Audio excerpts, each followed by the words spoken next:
Buenas noches, estimados amigos. Una vez más estamos acá en Disenso, este programa de filosofía y metapolítica. Maresca no está acompañándome porque estamos en cuarentena, seguimos en cuarentena. Y Maresca no salió de la casa. Así que lo voy a hacer yo solo. Voy a hablar sobre un filósofo contemporáneo, Franz Brentano, que espero que el que compone acá el programa coloque abajo Franz Brentano, Francisco Brentano, Franz con Z, Brentano con B larga. La aparición de Kant en el siglo XVIII en la historia de la filosofía siempre ha sido vista como el giro copernicano. ¿Por qué? Porque así como Copérnico dijo que el centro del universo no era la Tierra sino el Sol, de la misma manera Kant planteó en filosofía el tema del conocimiento y dejaron de considerar al sujeto, al hombre que conoce, como un sujeto pasivo, sino que le dio una actividad. El mundo dejó de ser el mundo para ser mi mundo, el mundo del sujeto que percibe. Y hasta acá es correctísimo, pues como hace notar este autor, Franz Brentano, breve esbozo de la teoría general del conocimiento de Brentano, ¿no? Lo que nos muestra la percepción externa, lo que nosotros percibimos, lo coloreado, lo sonoro, etc., no existe realmente en absoluto, existe solo como un fenómeno, es decir, como aquello que se nos aparece. Ello no quiere decir otra cosa, sino que existimos nosotros, los que nos representamos eso. El fenómeno es eso, es lo que nos aparece a nosotros. Pero Kant fue más allá y concibió los entes no solo como fenómenos, como lo hace en el problema nociológico, en el problema del conocimiento, sino que además lo concibió como noúmenos, en orden a la metafísica. Es decir, los entes, para Kant, nos ofrecen lo que podemos conocer, pero además poseen un ser en sí, el noumeno, ignoto, es decir, que no podemos conocer. Y acá Kant comete el más grande y profundo error que produce la metafísica moderna, afirmar que existe la cosa en sí. Ya Fichte, que fue su discípulo, en vida de Kant y entrevistándolo con él, le dijo: maestro, ¿cómo puedo sostener sin contradicción la existencia de la cosa en sí y al mismo tiempo no puedo conocerla? Si existe la cosa en sí y no la puedo conocer, ¿de qué estoy hablando? Es un invento, es un a priori, es un prejuicio. A lo que Kant lo despachó con cajas destempladas. Luego vino Schopenhauer, unos años después, 1788-1860. Y sostuvo que la cosa en sí es la voluntad. Y el mundo no es otra cosa que voluntad y representación. La representación que nos hacemos del mundo y la voluntad que el mundo nos manifiesta. La representación que nos hacemos de los fenómenos y la voluntad que es su fundamento. En forma inteligente y profunda, el solitario de Danzig, así le llamaban, porque era la ciudad de Schopenhauer, no fue contra todo Kant, sino contra la parte espuria y errónea de su filosofía. Se produce en el ínterin, allá por los años 1850 hasta 1900 y más, una especie de suspensión del pensamiento filosófico clásico. Claro, ustedes no se olviden que después de Kant viene todo el idealismo alemán, ¿no? Que ahora vamos a hablar de eso. Y ahí aparece cada uno con su estilo: Feuerbach, Ruge, Marx, Stirner, Bauer, Kierkegaard, Nietzsche, donde el tema principal de la metafísica, la cosa en sí o el ente en tanto ente, es dejado de lado. Ninguno de estos autores medita sobre el ente en tanto ente o sobre la cosa en sí. Pero resulta que hay un filósofo en el medio, ignorado, silenciado, postergado, no comprendido. ¿Y quién es? Es el más inteligente profundo y cautivador de su tiempo, Fran Brentano, que nace en 1838 y muere en 1917, que se da cuenta y entonces va a afirmar que el ser último de la conciencia es ser intencional. La conciencia es intención. Y dicha intencionalidad nos revela que el objeto no tiene una existencia en una zona allende, en una realidad independiente, sino que existe en tanto que hay acto psíquico como correlato de este. De modo que el objeto es concebido como fenómeno, pero el ente es una realidad sustancial. Yo concibo el fenómeno, pero el ente es una realidad sustancial, que está allí y que tiene existencia independiente del sujeto cognoscente, es el realismo. Es lo evidente, y lo evidente no necesita prueba, dice Brentano, pues todo lo que es, y lo que no es, según el viejo principio de Parménides. Aristóteles, esto lo sabe poca gente, en el libro primero, capítulo 6 de su Metafísica, va a realizar ya en su época la crítica a la cosa en sí. Fíjense Aristóteles lo que dice. Propuesta por los platónicos, pues ellos no aclaraban qué diferencia hay entre cada cosa y la cosa en sí de cada cosa, y él lo agarra en un ejemplo empírico. Los platónicos nos decían entre la cosa y la idea, ¿cuál es la diferencia? Y afirma, dice Aristóteles, la definición de hombre es una y la misma, para hombre como para hombre en sí, ántropos como autoántropos. Como no es más blanco, que dura mucho tiempo, que más blanco que el que dura solo un día. Es decir, cuando yo hago la definición de algo, defino ese algo y no tiene en cuenta si ese dura un día o dura una eternidad. ¿Entienden la crítica? Que es, si la cosa en sí, porque la cosa en sí, entonces, bueno, la cosa está ahí, no sabemos. Nicolai Hartmann incluso siguió, porque la escuela de Maburgo, él era neocantiano y era un realista, pero siguió. Y termina un momento de si hay un plus en el conocimiento a partir del cual nosotros no podemos avanzar. Vamos corriendo en el conocimiento la línea de ese plus ignoto, pero no podemos avanzar hasta el final. Muchos años después, Heidegger, de 1889-1976, en carta al padre Richardson, un inglés, le cuenta que se inició en filosofía leyendo a Brentano y que el Aristóteles de Brentano fue su inspiración. Y lo que yo buscaba de Husserl era las respuestas a la pregunta suscitada por Brentano, respuesta que Husserl no le dio. Finalmente, Max Scheler, discípulo de Husserl, que fue a su vez de Brentano, es el que ofrece una respuesta total y definitiva al falso problema planteado por Kant, cuando en uno de sus últimos trabajos afirma: ser real es más bien ser resistencia frente a la espontaneidad originaria, que es una y la misma en todas las especies, del querer y el atender. Es decir, Scheler dice, la última realidad es el impulso de resistencia que me hacen las cosas a mí, tanto en el orden físico como en el orden del conocimiento. La cosa en sí no existe como tal, sino que es el impulso de resistencia que el ente nos ofrece cuando actuamos sobre él.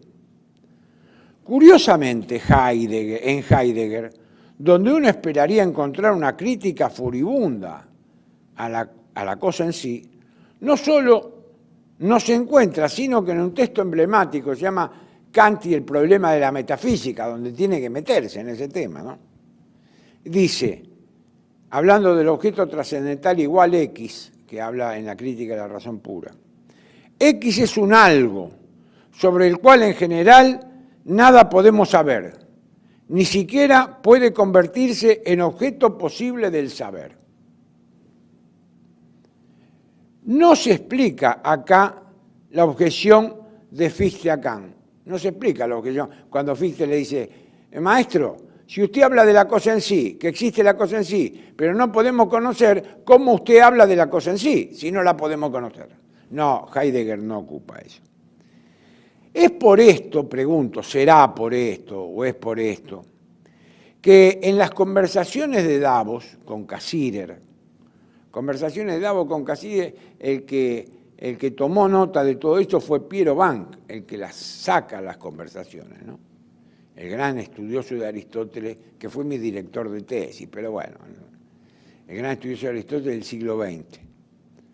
Y Ernest Cassirer confirmó, Heidegger es un neokantiano como jamás lo hubiera imaginado de él, dice Cassirer, porque se da cuenta. El tipo acepta la existencia de una cosa así, acepta de algo incognoscible que está ahí. El eslabón perdido de la filosofía contemporánea, voy a empezar este título, su vida y sus influencias. Hablo de esto porque vale la pena conocer la vida y obra de Brentano. Y la vida de la familia. Franz Clement Brentano es el filósofo alemán de ancestros italianos, Brentano no es un apellido alemán, de la zona de Cuomo, que introduce, como todo el mundo sabemos, en la filosofía contemporánea, la intencionalidad de la conciencia. Pero Brentano era un hombre que tenía un saber extraordinario, tenía un saber histórico como pocos han tenido. El que ha tenido un saber histórico así semejante a Brentano fue Suárez en su época, que conocía toda la filosofía. Después de Suárez, Wolff. Dicen que fue el más grande profesor de filosofía de la historia, el que más sabía, Christian Wolff, que viene a ser una especie, no maestro viene a ser el maestro de Kant, porque no le enseña a Wolff, pero le enseña a un discípulo de Wolff, Strauss, pero bueno.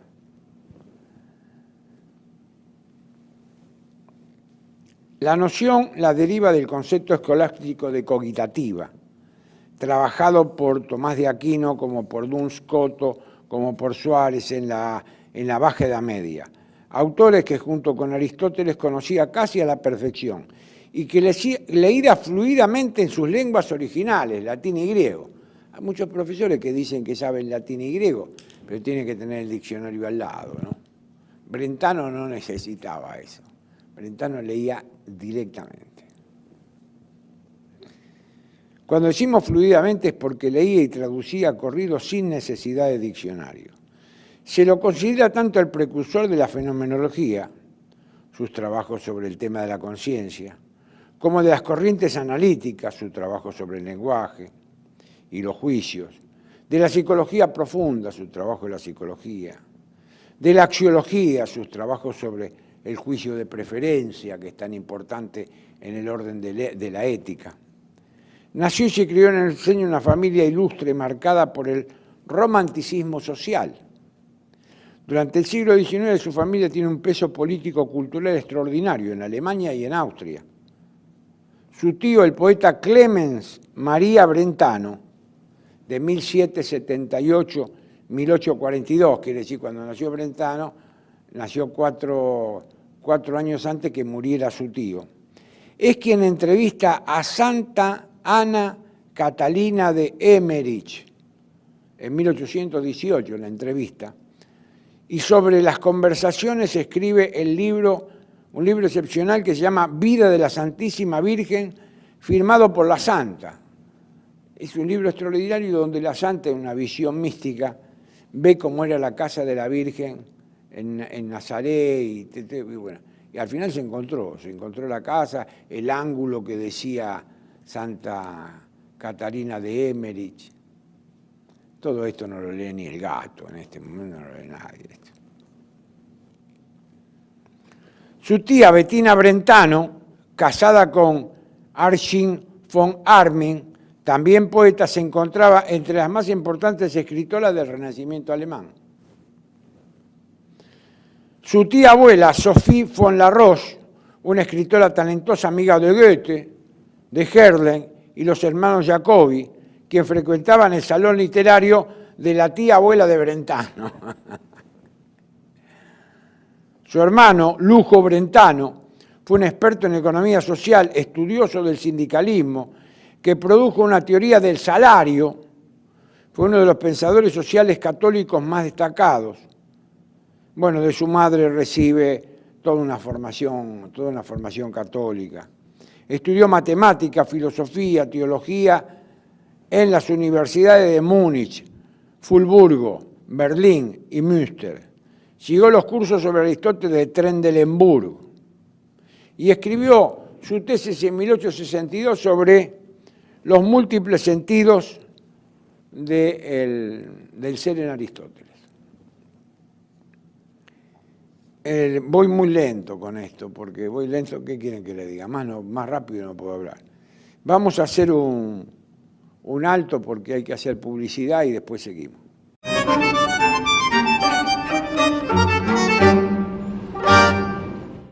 Maxplen Soaje Pinto. Invierta desde $1.200 por metro cuadrado en un edificio de pozo en Avenida San Juan 2318. El mejor precio de la zona, desde $1.200 por metro cuadrado.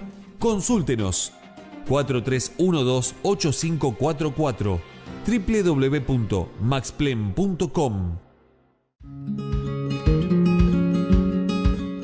Residencia de Los Ángeles es un hogar para adultos mayores habilitado en la ciudad de Buenos Aires, cuyo objetivo es la atención y cuidado de pacientes de la tercera edad. Más de 30 años de experiencia nos respaldan.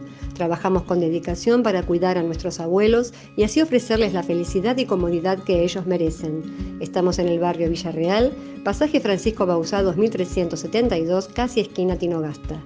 Comuníquese con María al 11 61 70 45 38. Los esperamos.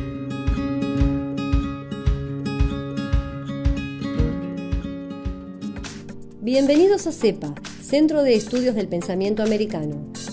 Nuevo sitio web de cursos de formación en política, filosofía, historia, literatura, geopolítica, religión, psicología y más. Cursos de formación que reflejan el verdadero pensamiento americano. Lo invitamos a elegir el curso de su agrado ingresando en www.cepa.la.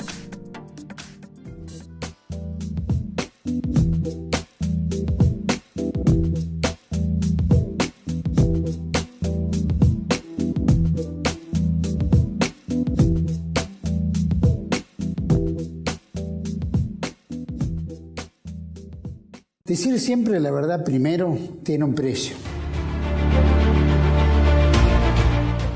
Pero todos los días, en cada programa, en cada reportaje, en cada esclarecimiento, descubrimos que decir la verdad vale la pena. Decir siempre la verdad tiene un precio.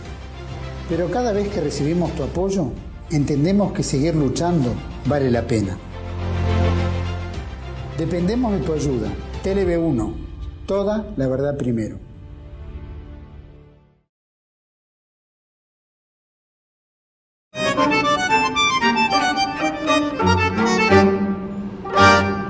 Bueno, seguimos. Se ordenó sacerdote católico en la Orden Dominica en 1864.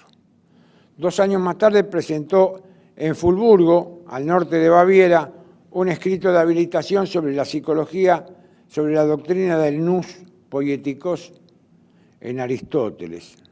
Se dedicó su atención a otras corrientes de filosofía, iba por la situación filosófica de aquella época, un escenario en el que se contraponían el empirismo positivista y el neocantismo. Estamos hablando que comienza a surgir todo el tema de la escuela, el neocantismo de Maburgo, ¿no? En este periodo estudió con profundidad a John Stuart Mill, publicó un libro sobre Augusto Comte y la filosofía positiva. La Universidad de Fulburgo lo nombró profesor extraordinario en 1872. Sin embargo, en su interior se habían planteado problemas morales, ¿no? Y él cuestiona el Concilio Vaticano I, con el tema de la infalibilidad del Papa. Ustedes saben que el Concilio Vaticano I no se terminó, quedó inconcluso. Pero en su momento él se opone y pide la reducción al estado laical. Entonces, para evitar cualquier problema, se va a evitar esa tensión que había, no sé si habrá actualmente, entre los alemanes católicos y los protestantes. Para evitar el escándalo, habla con el obispo y se va a Viena a enseñar en Viena. Nosotros nos tenemos que dar cuenta. ¿Por qué Brentano? Porque en ese momento se produce lo que se llama la Kulturkampf, que es la guerra que comienza Bismarck contra la Iglesia para quedarse con todo. Bismarck quería hacer un imperio protestante. Y la Iglesia se resistió, pero bueno, se quedaron con las iglesias. Muchos de los alemanes fueron protegidos por el zar de Rusia, que era príncipe cristianísimo, y los hizo pasar del otro lado del Volga para que, mejor dicho, se quedaran de este lado del Volga, para que pudieran ahí hacer su vida, porque no podían hacerla en la Alemania por la persecución de Bismarck. Esta guerra termina en 1890, cuando termina Bismarck. Tan así es que al padre de Heidegger lo cuenta en algún momento, que era el sacristán de la iglesia de San Martín, por eso se llama Martín Heidegger. Le devuelven la llave recién un año después que él había nacido. Por eso lo bautizan tarde a Heidegger y una cantidad de cosas. El padre de Heidegger se enoja muchísimo con Heidegger cuando él se casa con una protestante, no le dirige mala palabra.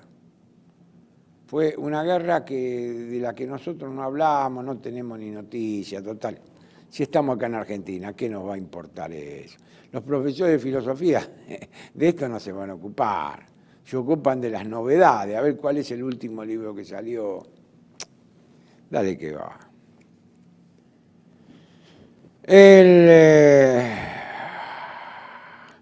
Pero sin embargo el alejamiento no es total. Él deja de ser cura, pide la reducción, pero no se aleja de la Iglesia, porque él sostiene que la teología es importantísimo. Él se da cuenta que toda la modernidad, ¿qué es? La modernidad niega, toda la modernidad que niega el aspecto, siglo XVIII sobre todo, ¿no? El aspecto religioso del hombre, el aspecto antropológico del hombre. Eso es lo que niega, que es lo que muy bien observa un politólogo español que tiene ahora 90 años, Dalmacio Negro Pavón. Dice, señores, el preconcepto del pensamiento moderno es la negación del rasgo antropológico de la religiosidad de los pueblos.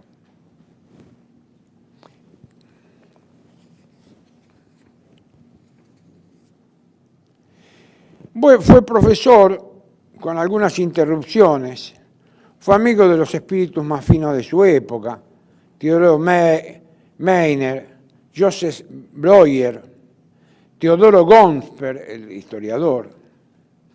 En 1880 se casa con Ida von Leyden, hermana de Anna von Leyden, la futura paciente de Freud. Indiferente a la comida, a la vestimenta, jugaba al ajedrez y inventa de hecho, él inventa el crucigrama, el sistema de adivinanzas, inventa un vocabulario, una taquigrafía especial, que es la que después va a usar Husserl. Inventa él esa taquigrafía especial, cualquiera le puede preguntar, acá en Argentina le pueden preguntar al profesor Roberto Walton, que forma parte del comité de edición de los libros de Husserl, y les va a contar. Husserl escribía con una taquigrafía que había inventado Brentano para escribir rápidamente. Es decir, Freud, en el chiste, Freud fue discípulo de Brentano, hizo su tesis con Brentano, dirigida por Brentano, y un libro suyo se llama El chiste, cuenta estas cosas de Brentano. Esa capacidad asombrosa generaba admiración. En la Universidad de Viena tuvo como alumnos a Freud, a Stumpf, a Husserl, a Christian von Ehrenfeld, el introductor del término Gestalt, y discrepa y rechaza el tema del inconsciente en Freud, se lo dice. Fue un profesor carismático, ejerció influencia sobre Alois Meinong, fundador de la teoría del objeto, de Hofer, Witasek, Masaryk y el polaco Bardowski de la Escuela de Lógica, y sobre Martí Anton, que fue un lógico excepcional también. En 1873, bueno, Freud hace la tesis con él. El impulso de Brentano a la psicología cognitiva es consecuencia del surrealismo. Cuando comenzó sus clases en Friburgo, Brentano, para que ustedes vean, bueno, fijó una tesis,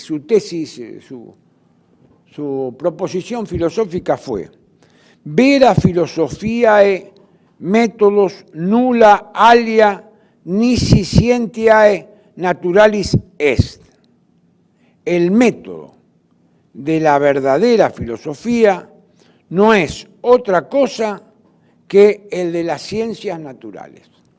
Es decir, en Brentano hay una gran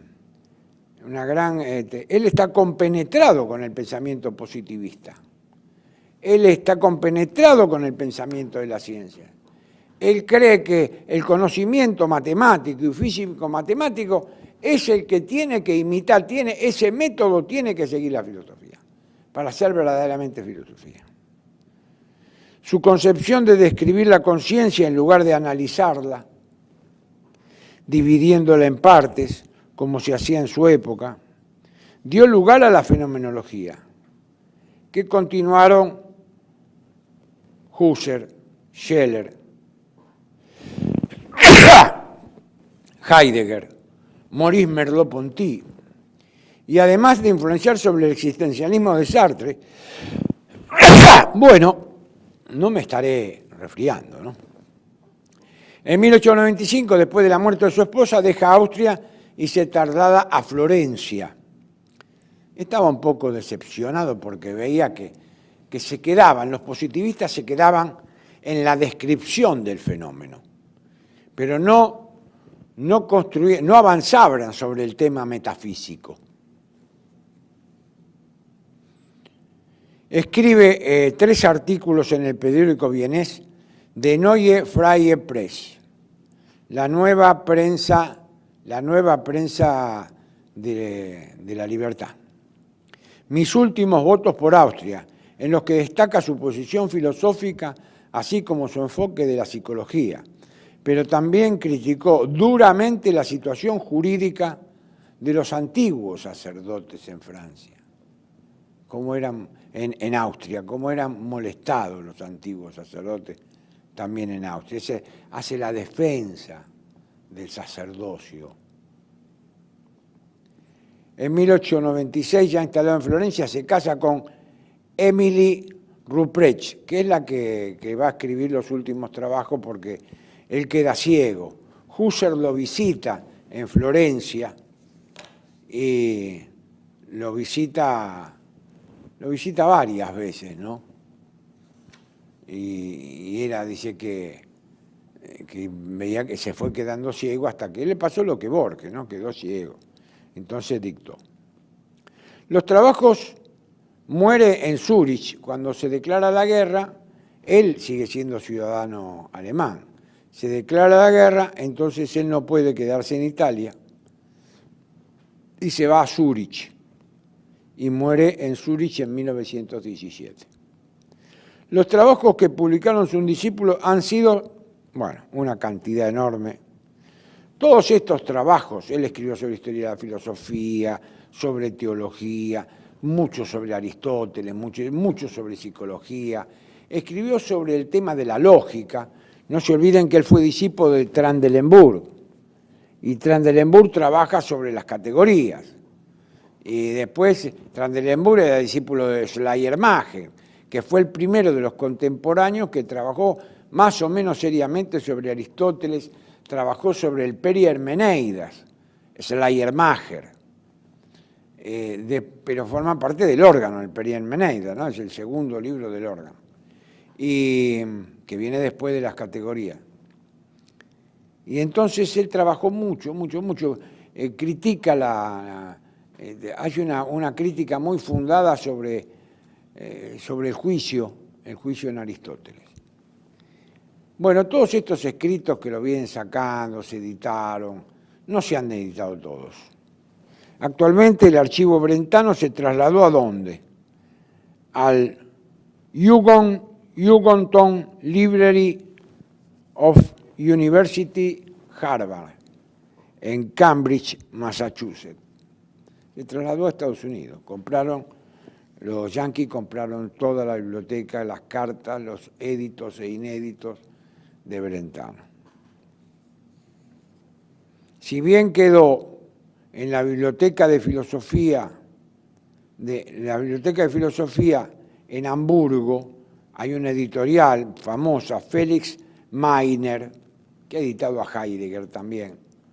Esta editorial intenta sacar las obras completas de Brentano, pero todavía estamos en agua de borraja, lo mismo que la Fundación Brentano de Friburgo, pero no se ha materializado. Pasamos ahora a los lineamientos de su pensamiento. Vimos su vida, ahora el lineamiento. Todo el mundo sabe, al menos el de la filosofía, que no se puede realizar tal actividad si no es en un diálogo con otro. Y Brentano, ¿cuál es el otro de Brentano? Un clásico, siempre uno toma un clásico. El que quiere hacer filosofía en serio, el que hace chimpún, el que toca la guitarra, inventa él, ¿no? Y así salen. ¿Por qué? Porque sobre el clásico es como el frontón, rebota la pelota. El clásico es aquel autor de filosofía que me da respuestas contemporáneas, tiene respuestas para mí. Bueno, eso es lo que hace progresar al filósofo. Y esto es lo que ha hecho Brentano con Aristóteles. Él asumió vitalmente el pensamiento de Aristóteles.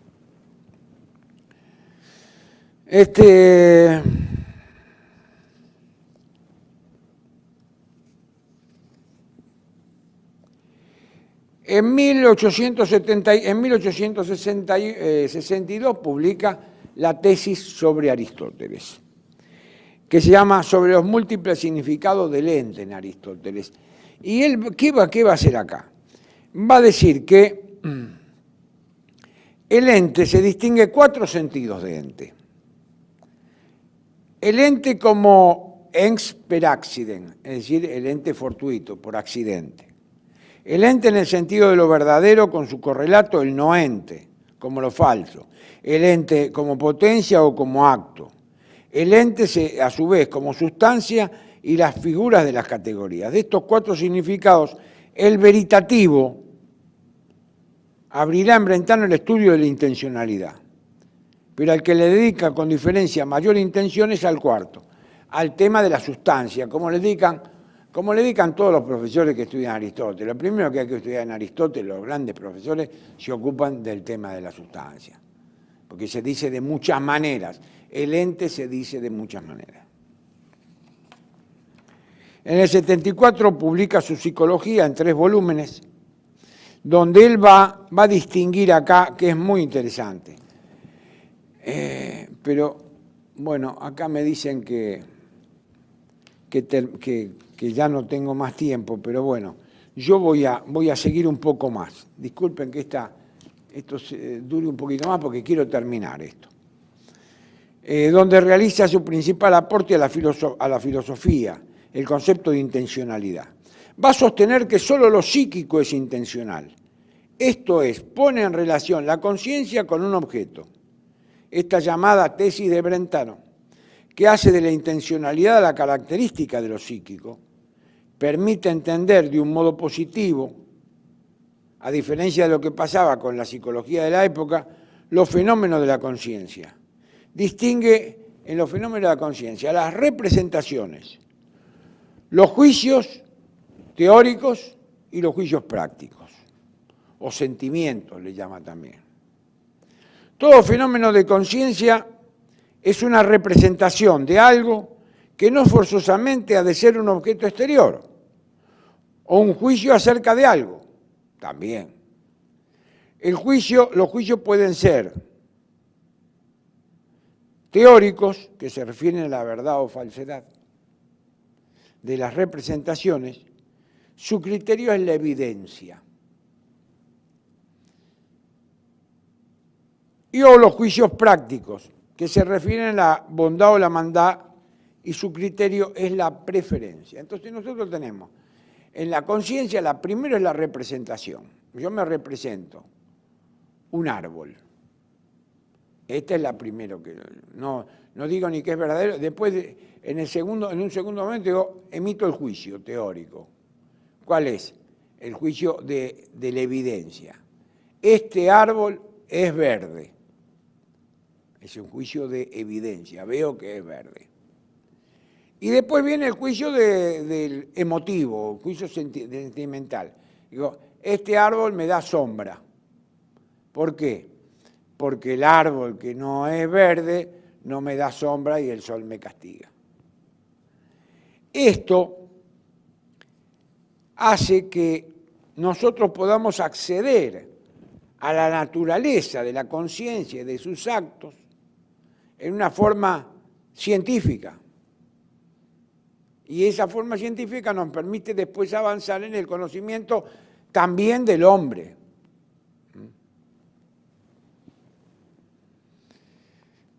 En 1889 dicta una conferencia que se llama La sanción natural de lo justo y lo moral, que después hizo eso fue en 1889, pero le agregó muchísimas notas y entonces después salió El origen del conocimiento moral. Este origen del conocimiento moral, que es un tratadito, fue publicado en 1927 por Ortega. Y dice el director de la revista Occidente, que es el que lo publica, este tratadito de la más auténtica filosofía constituye una de las joyas filosóficas que, como el discurso del método de Descartes o la monadología de Leibniz, puede decirse que es la base donde se asienta la ética moderna de los valores. Esto dijo Ortega. Y es verdad.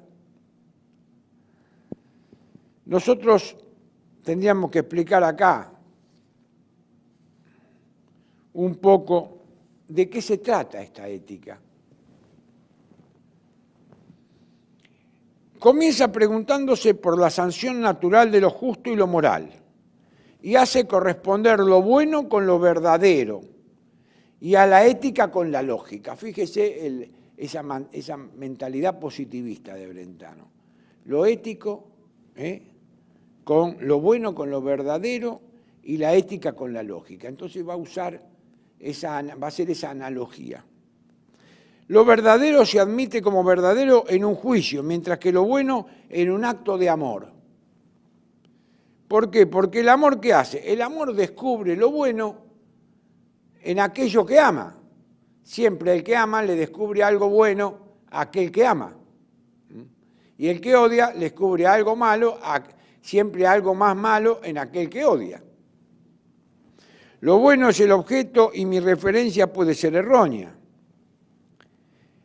De modo que mi actitud ante las cosas recibe la sanción de las cosas y no de mí. Si me equivoco, bueno, después me desengaño, como pasa en el amor tantas veces. Lo bueno es algo intrínseco a los objetos amados, no depende de mí lo bueno, sino que es intrínseco al objeto. La ética encuentra su fundamento, según Brentano, en los actos fundados de amor y odio. Y los actos fundados quiere decir que el objeto de ser amado o odiado es digno de ser amado o odiado. El ajuste entre el acto de amor u odio al objeto mismo en la ética es análogo a la adecuación que se da en el juicio verdadero entre predicado y objeto.